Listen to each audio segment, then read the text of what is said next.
पूरे हरियाणा के अंदर एक खुशी की लहर दौड़ी। मैं उनका अभिनंदन करता हूं, स्वागत करता हूं।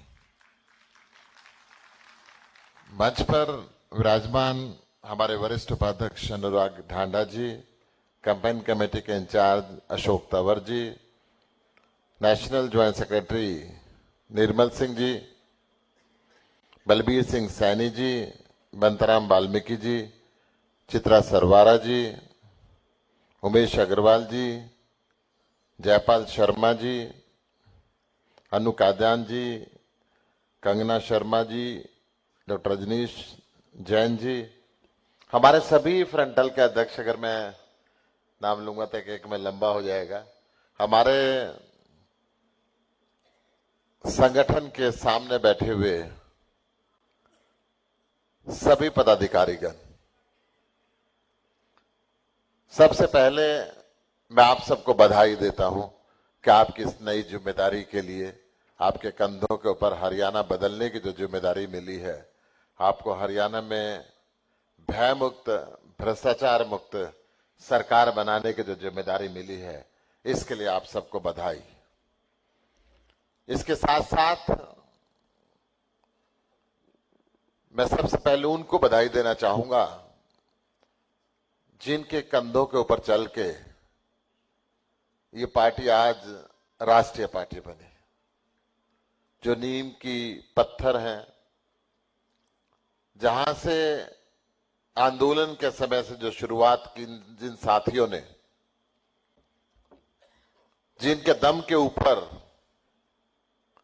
आज दिल्ली में सरकार बनी, पंजाब में सरकार बनी, गुजरात में, गोवा में हमारे विधायक बने और पूरे देश के अंदर अलग अलग निकायों के अंदर हमारे हजारों पदाधिकारी चुनकर आए।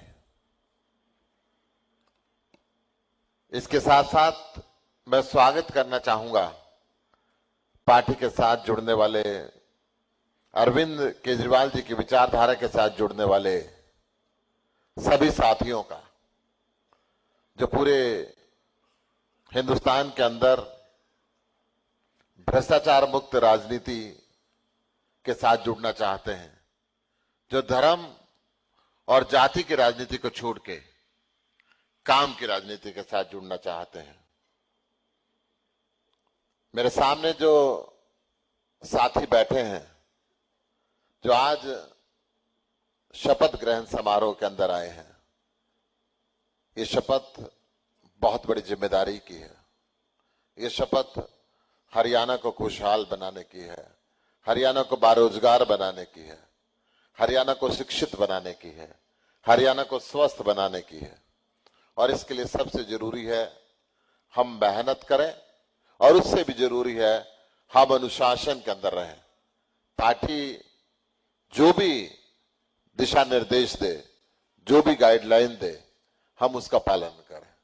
तो मुझे पूरा विश्वास है कि पूरा का पूरा संगठन अनुशासन में रहते हुए बदलाव की तरफ बढ़ेगा और हरियाणा को दिल्ली और पंजाब जैसा बेहतर राज्य बनाने के लिए काम करेगा।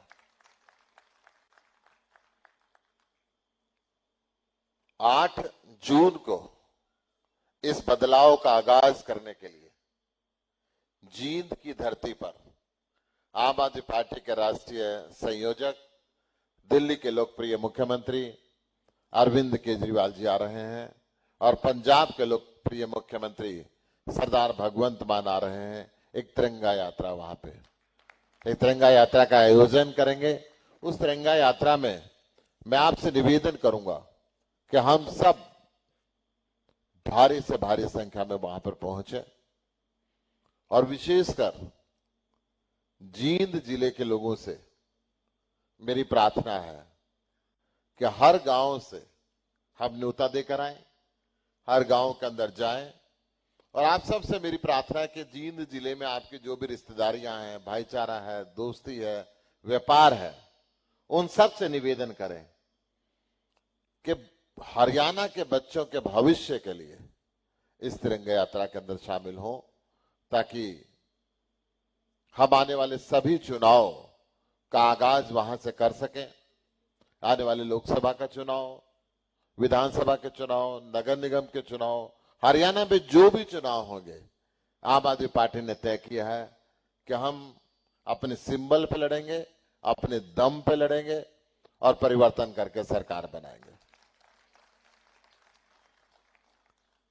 अशोक तंवर जी ने तो बहुत महत्वपूर्ण मुद्दों की तरफ ध्यान आकर्षित किया।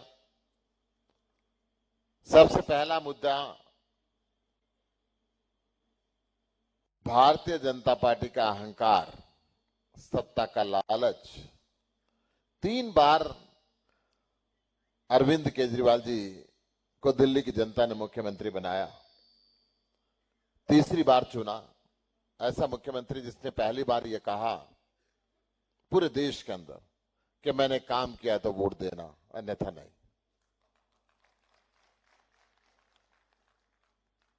उसके बाद दिल्ली नगर निगम के अंदर भी दिल्ली की जनता ने भारतीय जनता पार्टी को बाहर किया, परंतु भारतीय जनता पार्टी ने भारत के संविधान की बात नहीं मानी।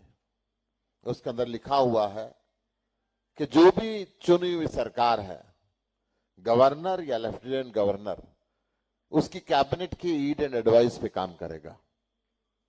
उस सरकार ने, केंद्र की सरकार ने उस बात को नहीं माना और सर्विसेज को अपने पास रखा। अधिकारियों के माध्यम से उन्होंने दिल्ली पे राज करना चाहते हैं। आम आदमी पार्टी की दिल्ली की सरकार सुप्रीम कोर्ट गई।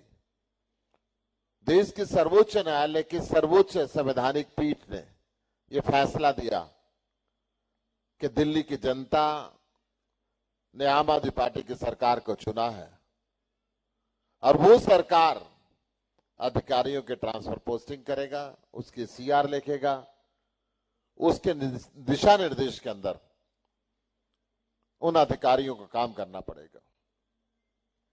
परंतु केंद्र सरकार ने रातों रात अध्यादेश लाकर उस सर्वोच्च न्यायालय के फैसले को भी पलट दिया। आज अरविंद केजरीवाल जी देश की सभी विपक्षी पार्टियों से मिल रहे हैं कि आने वाले समय में राज्यसभा में जब यह अध्यादेश बिल बनकर आए तो उसको पास ना होने दें। हमें पूरी उम्मीद है कि वहां पर भारतीय जनता पार्टी हारेगी।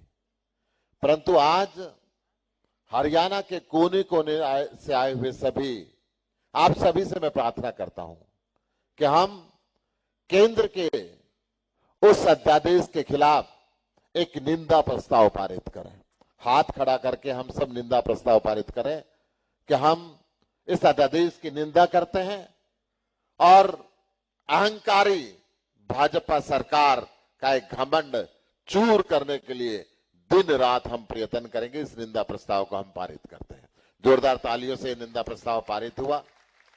मैं इसके साथ साथ आपसे ये भी कहना चाहूंगा कि भारतीय जनता पार्टी का जो अहंकार किसान आंदोलन के दौरान देखा, 750 से ऊपर किसानों ने शहादत दी, आज तक उन्होंने शोक प्रस्ताव पारित नहीं किया। भारतीय जनता पार्टी के एक मंत्री ने किसान आंदोलन के दौरान किसानों के ऊपर कार चढ़ा दी, उस मंत्री को नहीं हटाया गया। और यही हालात भारतीय जनता पार्टी के एक सांसद ब्रजभूषण शरण ने इस देश की बेटियों के साथ यौन अपराध करके किया। वो देश की बेटियां पहले सरकार के पास गई, सरकार ने जब उस बात को नहीं सुना तो जंतर मंतर पर बैठी।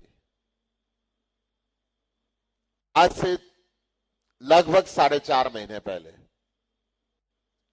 तब केंद्र की सरकार के खेल मंत्री ने कहा कि मैं इंसाफ दिलाऊंगा। वो बेटियां जंतर मंतर से उठ गई। 3 महीने तक इंतजार किया,